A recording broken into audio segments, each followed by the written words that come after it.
एक जगह मेरा प्रवचन हो रहा था, तो प्रवचन सभा के सामने एक गुब्बारा बेचने वाला गुब्बारा लेकर आया। उसके पास बहुत सुंदर गुब्बारे थे, लाल भी था, पीला भी था, नीला भी था, काला भी था। वह गुब्बारों में हवा भरता था, बच्चे खरीदते थे और हाथ से छोड़ते थे और गुब्बारा आकाश में चला जाता था। एक दिन उस गुब्बारे वाले से एक बालिका ने पूछा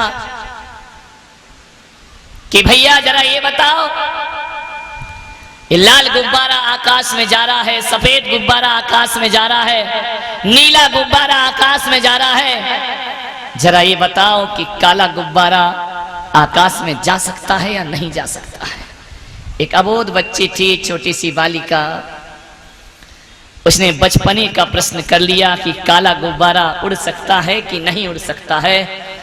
मैं आपसे पूछता हूं, उड़ सकता है या नहीं उड़ सकता है? बोलो, उड़ सकता है ना? उस गुब्बारे वाले ने कहा कि काला गुब्बारा भी उड़ जाएगा। तो बच्ची ने कहा काला रंग तो अशुभ होता है, वो कैसे आकाश में उड़ेगा? जानते हो, उस गुब्बारे वाले ने उस बालिका से कहा कि बेटा, गुब्बारा रंगों से नहीं उड़ा करता है, गुब्बारा तो भीतर भरी हुई गैस से उड़ा करता है, हवा से उड़ा करता है, और इसमें रंग का कोई भी महत्व नहीं हुआ करता है। और वही मैं आपसे कह रहा हूं, यदि आदमी को जीवन की ऊंचाइयों पर जाना है तो ना रंग की जरूरत होती है, ना रुपयों की जरूरत होती है। आदमी यदि अपने ऊपर उठता है, ऊंचाइयों को प्राप्त करता है, अरे जाति पाति से ऊंचाइयां नहीं मिला करती हैं, रंग रूप से ऊंचाइयां नहीं मिला करती हैं। जीवन में ऊंचाइयां तो संस्कारों से मिला करती हैं। संस्कार होंगे तो जीवन हमारा ऊपर उठते चला जाएगा। सुंदरता से कोई जीवन महान नहीं होता है। ये मत सोचो कि हमारा रंग काला है और हम सुंदर नहीं है तो जीवन में कुछ नहीं कर सकते हैं। अरे रंगों से जीवन ऊपर नहीं उठता है, जिंदगी तो संस्कारों से ऊपर उठा करती है। आप कोई विचार कीजिए, सोचिए, एक जानवर जब पैदा होता है तो पूरा पैदा होता है या अधूरा पैदा होता है? आपसे मेरा निवेदन है, जानवर पूरा पैदा होता है कि अधूरा? पूरा पैदा होता है। एक देवता पूरे पैदा होते हैं, अधूरे पैदा होते हैं? देवता भी पूरे पैदा होते हैं। ये आप कह रहे हैं, ये मैं नहीं कह रहा हूं। ये नारकी भी पैदा पूरे होते हैं कि अधूरे होते हैं? आप कह सकते हैं पूरे पैदा होते हैं। और मनुष्य कैसा पैदा होता है, अधूरा या पूरा? जहां तक मैं कहना चाहता हूं कि देवता जो पैदा होते हैं, मनुष्य भी पैदा होता है, देवता भी पैदा होते हैं, जानवर भी पैदा होता है।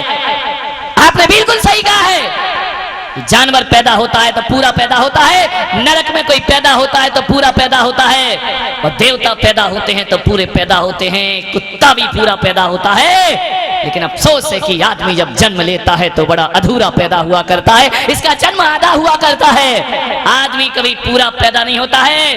और इस पंडाल में बैठे हुए हजारों लोगों में मैं नहीं कह सकता हूं एक भी आदमी नहीं होगा जो पूरा पैदा हुआ हो, एक भी महिला नहीं होगी जो पूरी पैदा हुई हो। ये सब अधूरे पैदा होते हैं, ध्यान रखिए। जानवर पूरा पैदा होता है।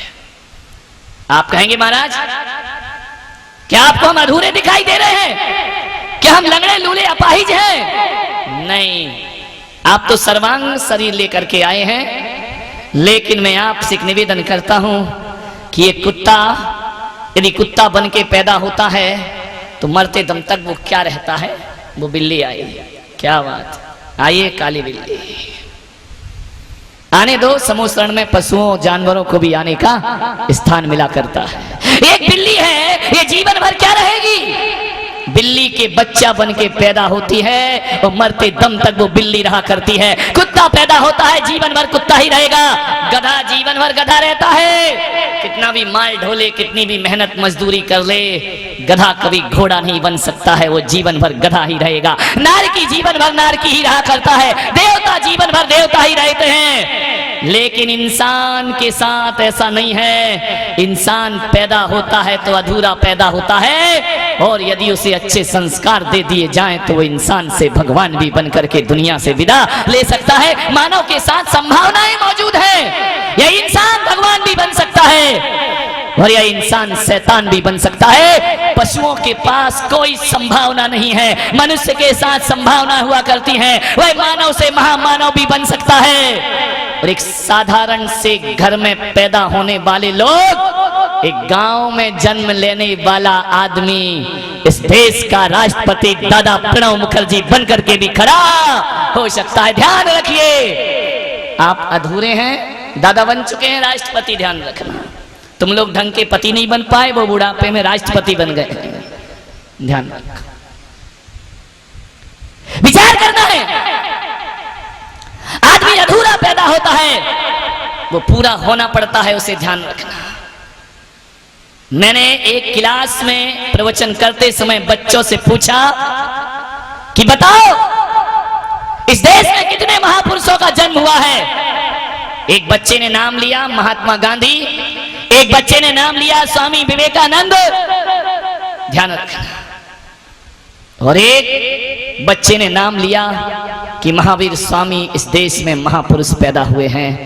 मैंने कहा तीनों बच्चों ने गलत उत्तर दिए हैं। बोले मतलब क्या है? बिल्कुल सही उत्तर है। महात्मा गांधी महापुरुष थे, स्वामी विवेकानंद महापुरुष थे, भगवान महावीर महापुरुष थे। मैंने कहा सबके उत्तर गलत हैं। उन्होंने कहा फिर सही उत्तर क्या है, आप किसे महापुरुष मानते हैं? मैंने कहा जहां तक मैं देखता हूं इतिहास के पन्नों को पलटकर, तो एक भी महापुरुष इस भारत की धरती पर पैदा नहीं हुआ है। ऐसा कोई महापुरुष नहीं है जो यहां पैदा हुआ हो।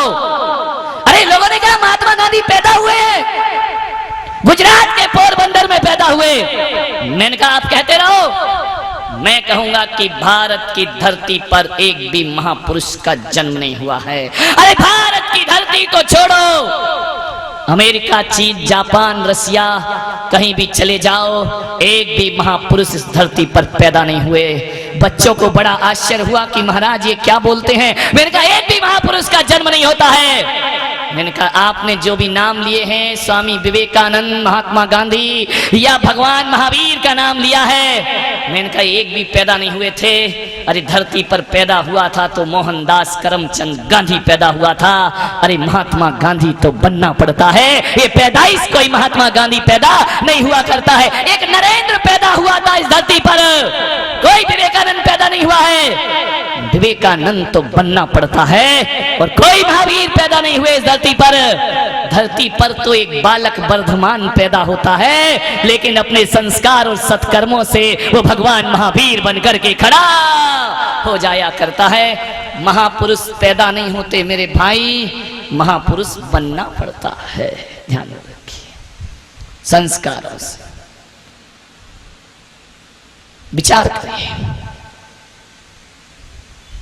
कोई विद्याधर पैदा होता है इस धरती पर, विद्याधर जाके आचार्य विद्यासागर बनकर के खड़ा हो जाया करता है। ध्यान रखिए, कोई मैना देवी बनकर के धरती पर पैदा होती है, अपने सत्कर्म, अपनी तपस्या के बल पर वारी का ज्ञानमती बनकर के खड़ी हो जाया करती है। ध्यान रखिए, अधूरे हैं हम, हमें पूरा बनना है। मरने से पहले पूरा बनकर ही मरेंगे। इस सौगंध जो उठा लेते हैं उनका जीवन महान हो जाया करता है। आज शिक्षा बहुत है, हम अपने बच्चों को पढ़ा रहे हैं, लिखा रहे हैं, बड़ी बड़ी डिग्रियां दे रहे हैं, लेकिन मैं यहां तक मैं देखता हूं कि बच्चे शिक्षित हो गए, लेकिन बच्चों में संस्कार बिल्कुल नहीं है। बहुओं में नहीं है संस्कार। सास ससुर के पैर छूती हैं, देखता हूं मैं रास्ते में, कभी कमरे में आती, सासू जी आई तो बहू कैसे पैर छूती है मालूम है?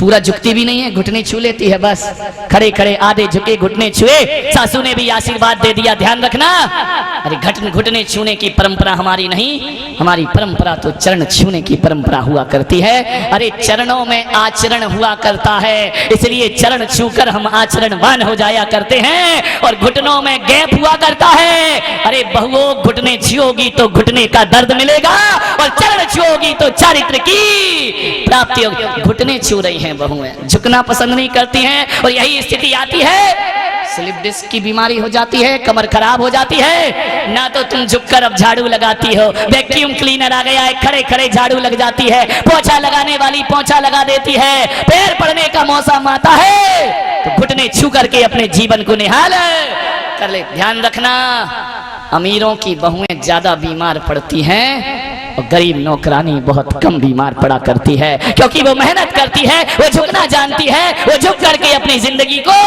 जीती है। ध्यान रखिए, थोड़ा सा झुक करके जियो। झाड़ू लगा लिया करो थोड़ा घर में। कौन बोला यही लगा देते हैं, हमको मौके नहीं मिलता है। ये दिल्ली की बहुएं बहुत होशियार है, ध्यान रखिए।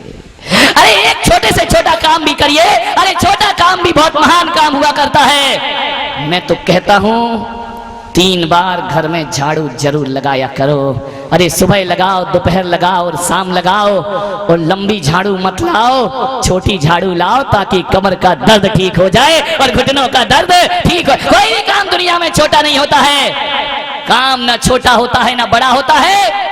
हमारे करने का तरीका उस काम को छोटा बना देता है और हमारे करने का तरीका उस काम को बड़ा बना दिया करता है। ध्यान रखना, इस दुनिया में कुछ लोग सफल होते हैं, बहुत से लोग असफल हो जाते हैं। क्यों होते हैं वो सफल?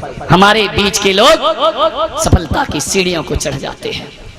हमारे बीच में उठने बैठने वाले लोग, अभी निर्मल जी ने कहा ना कि महापौर जी के साथ हमने बहुत काम किया है। निर्मल जी तुम पार्षद ही रह गए, ये महापौर बन करके खड़ी हो गई। ध्यान रखना, विचार करिए। अरे साथ काम किया है, अच्छी बात है, लेकिन मैं एक बात जरूर कहूंगा, क्यों कुछ लोग जीवन की ऊंचाइयां पा लेते हैं और क्यों कुछ लोग जहां थे वहीं खड़े रह जाते हैं। मान्यवर, सफल वो नहीं होते जिनकी किस्मत साथ देती है। मैं तो कहता हूं सफल वो होते हैं जिनके काम करने का तरीका कुछ अलग हुआ करता है। वो दुनिया में सफलता की सीढ़ियों को प्राप्त किया करते हैं। लीक से हट करके चलोगे, वही परंपराएं ढोते रहोगे, कोई क्रांति खड़ी नहीं करोगे तो हर कोई सफल नहीं होता। मेरे भाई, आज मैंने जिस भी मुकाम पर जहां तक भी पहुंचा हूं, ध्यान रखना, क्या वजह है कि और भी प्रवचन होते हैं और यहाँ भी प्रवचन होते हैं। और यहाँ प्रवचन में जब हो रहा था, लोगों ने मुझसे कहा मंदिर से 1.5 किलोमीटर दूर प्रवचन है, कोई नहीं आएगा महाराज, ये दिल्ली है, यहाँ किसी को फुर्सत नहीं है। मैंने कहा ऐसा नहीं है, सब आएंगे। बोले बहुत आते हैं महाराज, यहाँ तो पंच कल्याणक भी भूमि पर हो जाए तो इतने लोग नहीं आते हैं, कोई नहीं आएगा आपके प्रवचन में। मैंने कहा जरूर आएंगे, मुझे आत्मविश्वास है, मेरे काम करने का तरीका थोड़ा सा अलग है। अरे झुकती है दुनिया, झुकाने वाला चाहिए, और आती है पब्लिक, बुलाने वाला चाहिए। क्यों नहीं आएंगे लोग? दूर दूर से आ रहे हैं, कोई रिक्शे से आ रहे हैं, कोई बस से आ रहे हैं, कोई पैदल आ रहे हैं, जिसे जैसा मौका मिल रहा है समय को निकाल करके सब यहाँ आ रहे हैं। अरे अपने में दम होना चाहिए मेरे भाई। दुनिया ना भाग्य से चलती ना किस्मत से चलती है, दुनिया तो अच्छी सोच और अच्छे संस्कारों से चला करती है। ध्यान रखिए।